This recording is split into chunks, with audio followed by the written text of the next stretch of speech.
Hello Targar friends. Hey everybody, it's Jason Blaha here, and once again it is time for another Orc Mode workout. And today was max effort lower body day. Just a quick reminder before we get into all the details of this. Please click like down below, help keep the likes higher than the dislikes. Only you can do this. We don't achieve that half the time. So just reach down there and click like, please. So we see the front angle now. We see what's going on. This would technically be a PR. I've never hit this much weight against this much band. So it's definitely a PR. I think I've done it with 65 pounds of bands, not 100. I'm pretty happy with it overall. Gives you guys a better idea of what my squat form looks like from the front. For anyone who's curious, this is exactly the same form, same depth, same box that I've been doing from the rear view. Okay, no different. Identical pretty much to even the 552 box squat. Except it's 50 pounds less bar, 50 pounds more band. Well, 100 pounds more band. So how strong is this? It's hard to say. Hard to say. It's at least equal to my last box squat though. I haven't regressed. Arguably, I may have gone up a bit. Because anyone who's messed with bands knows that when a lot of times we're dealing with band tension like this, people have this misconception because they've confused bands and chains, and they think that they work the same. They don't. Bands are harder. And no, bands don't just increase the lockout. The bands usually hit up to 90% of their tension before the halfway mark. So 100 pounds of bands was hitting 90 pounds, probably for me, 6 inches off that box. So it's a lot, and then we got to outrun the bands. But I'm happy with that PR. Felt strong, a little grindy.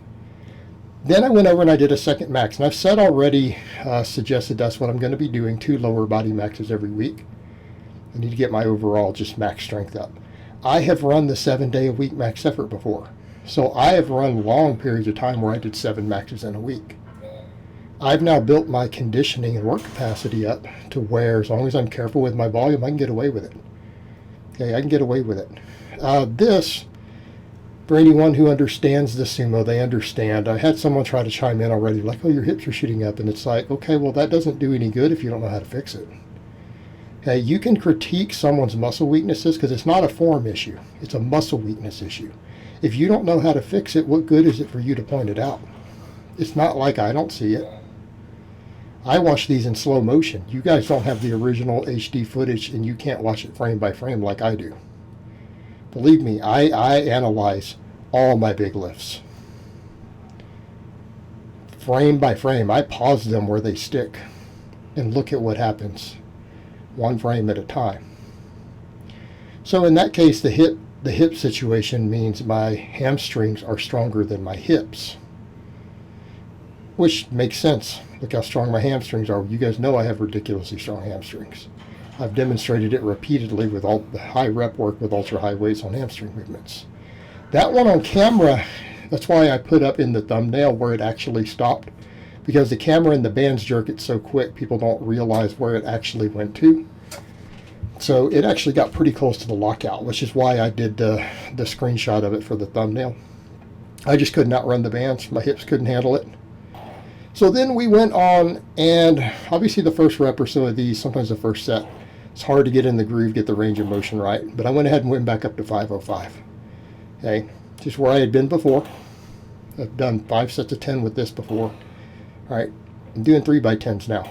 It means we don't have to leave anything in reserve. We can just hit the hard sets. What's the goal? 550 on this. Okay, 550. I know that I've got a solid, my deadlift goal for the year, if I can get 550 on this.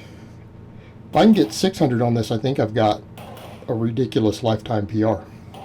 Because people have asked me, hey, you know, what's your best ever deadlift in your life? In my 20s, 650, which is the goal for this year. Be at a lighter body weight and a lot older. So that would be great improvement. But I've not only been able to recently get over 600 again since I've been on YouTube. So we'll build back up. You know, we'll build back up. And I've got a pretty good feeling about all my lifts. I think the only thing I'm not going to be able to reach My best lifts from my 20s up here in my 40s is probably going to maybe the bench, but I want to get close. I feel like now I'm getting the bench training back on track. We know how to address it. But the squat and the deadlift are actually, they're within throwing distance right now at a lighter body weight than my 20s. So we're making good progress. It's just a matter of getting good at the right supplemental lifts. Now, one of the things you guys are going to notice, I've had a bunch of people say, well, max effort work interferes with rep work because it makes you too tired. Okay. Now, you guys have seen that this is my training volumes. I'm moving a pretty heavy weights for a lot of reps with a lot of volume. And I often do this after a 1 rep max. I just added a second 1 rep max. So hopefully anyone with any sanity realizes hitting 2 maxes is a lot more fatiguing than 1. There's a reason in powerlifting meets why guys who do bench only or who deadlift only oftentimes have higher records than the full power. Because the other people have done a full meet.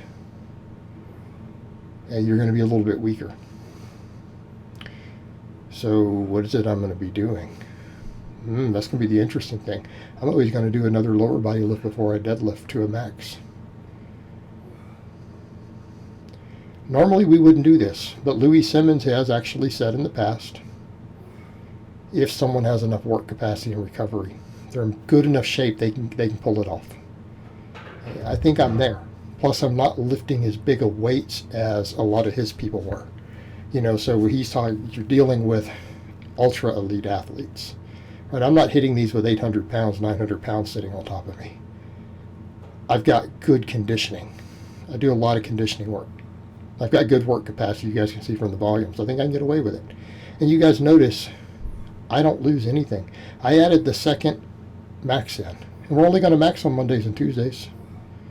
Okay? The other 5 days a week, there's no maxing. It's just speed work, volume work.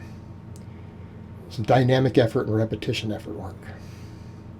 So we come in and my volume didn't suffer. My strength didn't suffer.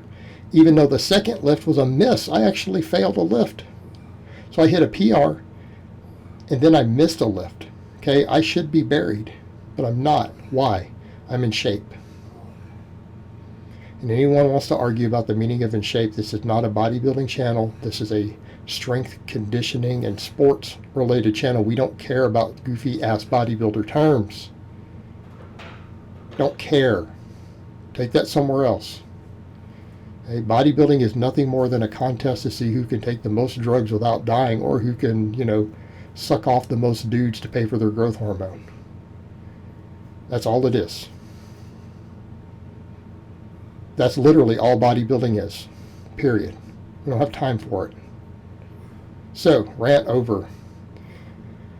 Went up 10 pounds on these. Got my 3 sets of 20. I think I squeezed out like 21 on the last one. I'm doing these stricter.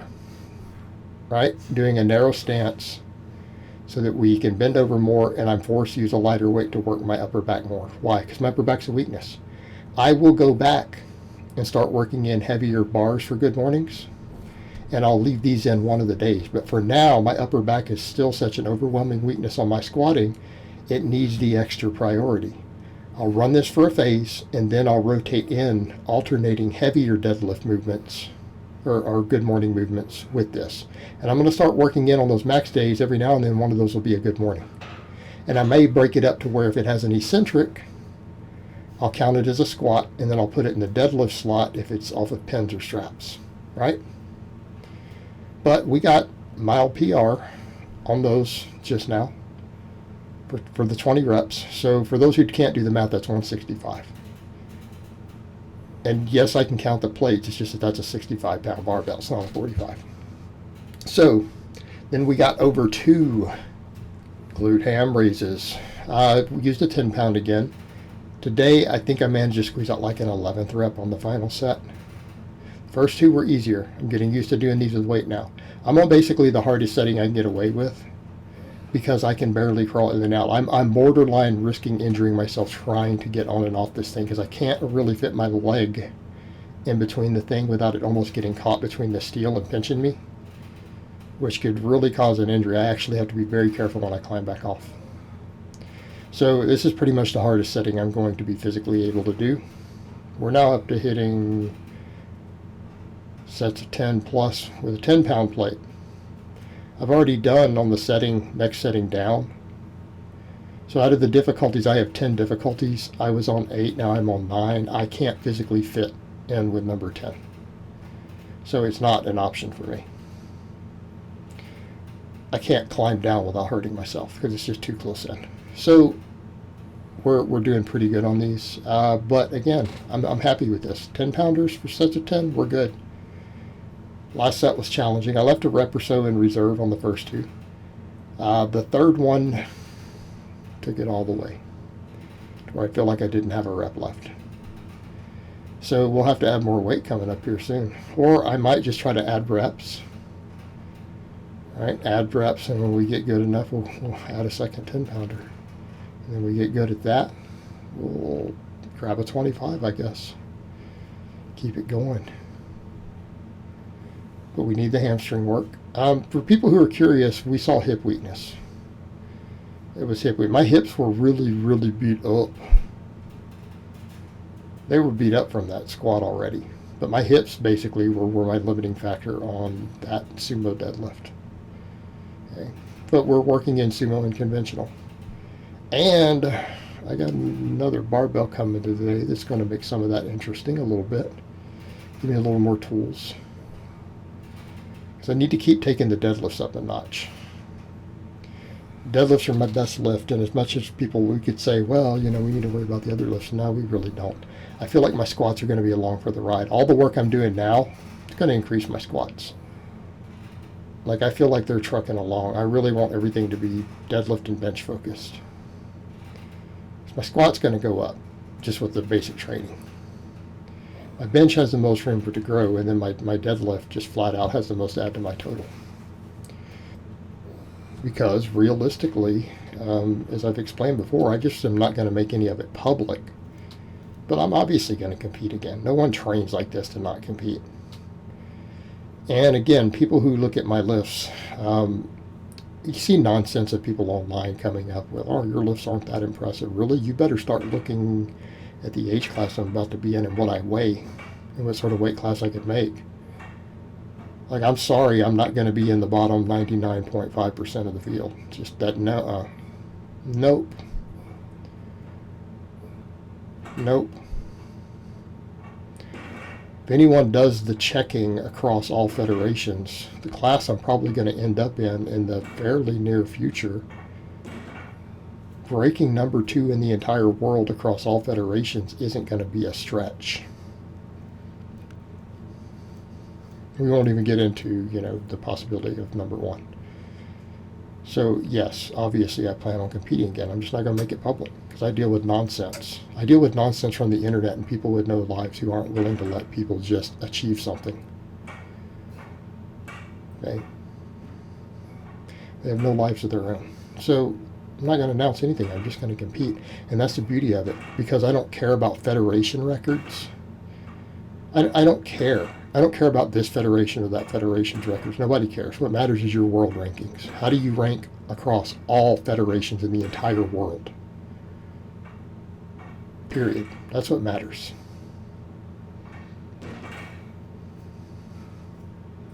How much can you lift versus your weight and your age in competition? That's what a real athlete looks at. How do I stack up at the world level? No one cares about a federation, so I don't care what fed I compete in. To be perfectly honest, it doesn't matter. Some are better than others. But at the end of the day, a meet legal lift is a meet legal lift. People can disagree with that all they want. Those people are called losers. So, back over to the training. Axle bar rows. These were tough. I went up 20 pounds, got sets of 15, had to rest pause them. I stopped at 3 sets on these today because I'm doing all that other rowing work. And since I rest pause the final reps on all of these, I realized my back is done. My grip is pretty well done. I'm going to do some other grip training later.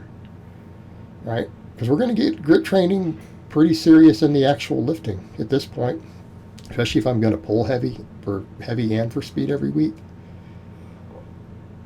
Then we're doing the band and chain work with the other rows and the axle bars on the deadlift days. I'm getting a lot of grip work, and then I'm going to do tons of the grippers. I feel like the Captains of Crush grippers are going to bring a lot. I've messed with different stuff, and I know some people disagree. Keeping in mind is my supplemental lift outside of my normal training, where I'm doing all this pulling against bands and chains and doing the axle bar rows. They can add a lot of supplemental volume as long as we don't overdo them. I'm limiting them to only in the middle of the week, and really only 2 days, maybe some on Wednesdays. So usually on my deadlift days, I'll do them after. Okay. But the 3 rows felt good today. My back was lit up. My grip was pretty much done. Because I had to rest, pause them out. Those are pretty high quality sets. Be fine, because I did 4 sets of rows yesterday. Then all the snatch grip high pulls. I got a lot of upper back work. And keeping in mind all those good mornings and stuff. My upper back got a lot of work.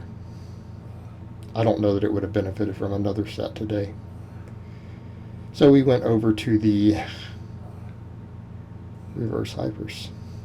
Also begged the question, I've had people come in and ask Jason, why are you against ab work? I don't know where you guys get stuff like this. I kind of say in these vlogs, I do stuff on my off days, and I do mini workouts and abs and stuff and conditioning just like Westside does. I drag a sled. I do ab work. I do push downs. I do grip. I do all that stuff in between in my mini workouts and GBP work. Okay? I do that. I do at least 10 sets of quality abs every week, if not more, minimum. So I train my abs. Why wouldn't I? Don't be silly, guys. I'm not against it. I'm not against anything that works. Right? But finish these up. I cranked out a couple more reps on the final set because I felt like I had just a little more, so I went ahead and got it. But overall, great workout. I'm really happy with it. So I hope it has been informative, and I will talk to you guys next time.